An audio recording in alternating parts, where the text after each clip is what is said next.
साथियों, आज हम यक्ष युधिष्ठिर संवाद को पढ़ेंगे। धान्यानाम उत्तमम किम, माने अनाज में उत्तम क्या है। अनाज में उत्तम धन क्या है ना। आखिर अनाज भी तो धन है, क्योंकि उसको बेचने पे धन मिलेगा। तो बोल रहा है अनाज में उत्तम धन क्या है। और नेक्स्ट बोल रहा है धनों में उत्तम क्या है। नीचे देखेंगे लाभ में उत्तम क्या है, लाभ में उत्तम लाभ क्या है, और सुखों में उत्तम सुख क्या है। तो इसमें उत्तर में युधिष्ठिर जी कहते हैं कि धनों में उत्तम कुशलता है। यदि मनुष्य कुशल है तो वो बहुत सारा धन अनाज सब कमा लेगा। तो वही बोल रहा है कि अनाज में उत्तम धन क्या है, कुशलता है। और धन में उत्तम क्या है, विद्या है।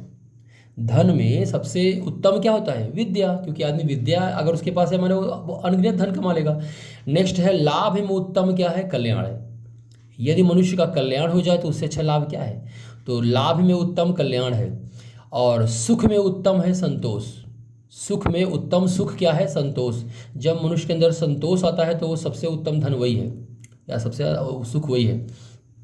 तो इसकी व्याख्या हो जाएगी अनाज में अनाज में उत्तम धन कुशलता है, और धन में उत्तम धन विद्या है, और लाभ में उत्तम लाभ कल्याण है, और सुख में उत्तम सुख जो है वह संतोष है। नेक्स्ट देखेंगे केन स्विदावृत्तो लोकः केन स्विन्न प्रकाशयते केन त्यजति मित्राणि केन स्वर्ग न गच्छति। यानी जो संसार है वह किससे व्याप्त है। हमारा जो हम जिस संसार में हम रहते हैं वह किससे व्याप्त है, यानी किससे ढका हुआ है। संसार जो है वह किससे व्याप्त है और किससे प्रकाशित नहीं होता है। संसार जो है वह किससे प्रकाशित नहीं होता है। और केन त्यजति मित्राणि, यानी किसके लोग, मतलब जो किसके कारण जो है मनुष्य मित्र को छोड़ता है, यानी मित्र को छोड़ने की वजह क्या है, किसके कारण मनुष्य मित्र को छोड़ता है। और केन स्वर्ग न गच्छति, और किसके कारण जो है स्वर्ग नहीं जाता मनुष्य। तो इसके उत्तर में युधिष्ठिर जी बोलते हैं अज्ञानेनावृत्तो, यानी जो संसार है वह अज्ञान से व्याप्त है। अज्ञान से संसार व्याप्त है। और इसमें क्या आ जाएगा, अंधकार, यानी संसार जो है वह अंधकार से प्रकाशित नहीं होता। तमसा माने अंधकार। संसार जो है वह अंधकार से प्रकाशित कभी नहीं होगा, जब उजाला होगा तभी प्रकाशित होगा। तो हमारा जो संसार है वह अज्ञान से ढका हुआ है और अंधकार से प्रकाशित नहीं होता है। और ये क्या, इसका क्या मीनिंग, लोभात त्यजति मित्राणि, यानी लोभ से, यदि अगर मित्रता के बीच में लोभ आ जाएगा तो लोभ के कारण मनुष्य मित्र को त्याग देता है। और संसंगा माने हो जाएगा संगति। संगति से मनुष्य स्वर्ग को नहीं जा पाता, यानी अगर बुरी संगति मिल जाए मनुष्य को तो वह स्वर्ग नहीं जा पाता। तो इसकी व्याख्या हो जाएगी हमारा संसार जो है वह अज्ञान से ढका हुआ है और अंधकार से संसार प्रकाशित नहीं होता, और लोभ के कारण मित्र को त्याग देते हैं। लोभ के कारण जो है मनुष्य मित्रों को छोड़ता है, और बुरी संगति से मनुष्य स्वर्ग नहीं जा पाता है। चलिए नेक्स्ट देखिए 9वां, तपः किम लक्षणम, यानी तप का क्या लक्षण है। यक्ष जी पूछ रहे हैं युधिष्ठिर से कि तप का क्या लक्षण है, और दमन की क्या प्रसिद्धि है।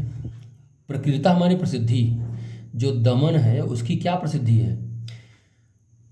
फिर क्षमा जो होता है, यानी क्षमा किसे कहा गया है, क्षमा जो है वह किसे कहा गया है। और ह्रीम माने होता है लज्जा, लज्जा की क्या प्रसिद्धि है। यानी यक्ष जो है वह तप के बारे में पूछ रहे हैं कि तप का क्या लक्षण है, और दमन की क्या प्रसिद्धि है, यानी दमन कैसे होता है, और क्षमा किसे कहा गया है। और नेक्स्ट है आखिर लज्जा की क्या प्रसिद्धि है।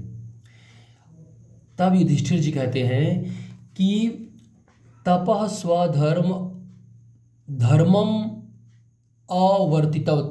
अवर्तितत्वम, यानी अपने धर्म में डटे रहना ही तप है।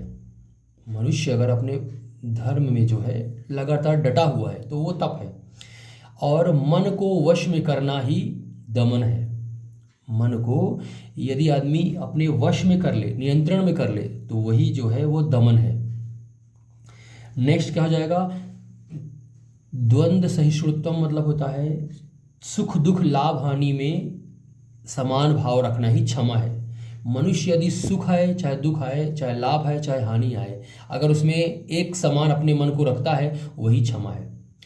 और नेक्स्ट है कि आखिर लज्जा क्या है, तो जो ना करने योग्य काम है, ना करने योग्य काम को त्यागना ही लज्जा है। मतलब जो काम को नहीं करना चाहिए उसको त्याग दे, वही लज्जा है।